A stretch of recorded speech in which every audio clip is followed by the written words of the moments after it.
ആലപ്പുഴ ചേർത്തല ദേശീയപാതയിൽ തോട്ടിലിറങ്ങി നാട്ടുകാരുടെ പ്രതിഷേധം. വീടുകളിൽ വെള്ളം കയറുന്നതിലാണ് പ്രതിഷേധം.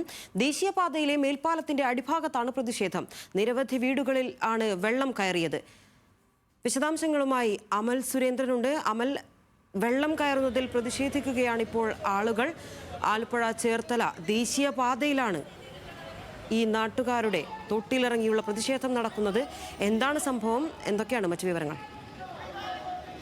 കഴിഞ്ഞ ദിവസങ്ങളിലെല്ലാം ആലപ്പുഴ ജില്ലയിൽ നിന്ന് ഇത്തരത്തിൽ ദേശീയപാതയുടെ സമീപത്ത് ജീവിക്കുന്ന സാധാരണക്കാരായ മനുഷ്യർക്ക് വലിയ രീതിയിലുള്ള ബുദ്ധിമുട്ടുകളാണ് ഉണ്ടായത്.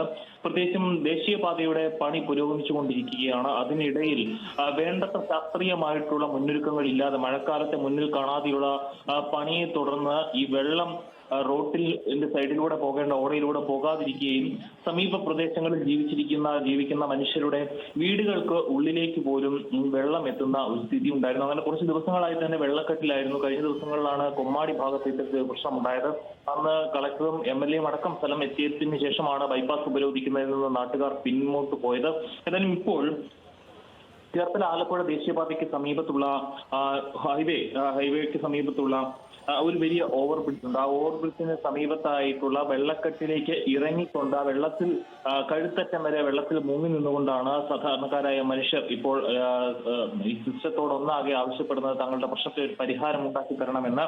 പക്ഷേ ഇനിയും ഇതിന് ഒരു പരിഹാരവുമായിട്ട് ജനപ്രതിനിധികളോ ജില്ലാ ഭരണകൂടമോ മുനിസിപ്പാലിറ്റിയോ ഒന്നും വരുന്നില്ല എങ്കിൽ അതിനെതിരെ ശക്തമായ പ്രതിഷേധവുമായി മുന്നോട്ട് പോകാൻ തന്നെയാണ് നാട്ടുകാരുടെ ഒരു ശ്രമം എന്ന് പറയുന്നത്. അതിന്റെ ഭാഗമായിട്ട് ഇനി ഈ ഒരു സമരത്തെ കൂടി കാണാതിരിക്കുന്ന ഒരു നയമാണ് നഗരസഭ അധികൃതരുടെ ഭാഗത്തുനിന്നുണ്ടായാൽ നഗരസഭയ്ക്ക് മുന്നിലേക്ക് കൂടി ഈ സമരത്തെ വ്യാപിപ്പിക്കുവാനാണ് ഇപ്പോൾ ഈ പ്രതിഷേധക്കാർ തീരുമാനിച്ചിരിക്കുന്നത്. ദിശ, എന്തായാലും ദേശീയപാത നിർമ്മാണം അശാസ്ത്രീയമാണെന്നുള്ള കാര്യം കൂടി നാട്ടുകാർ പറയുകയാണ്.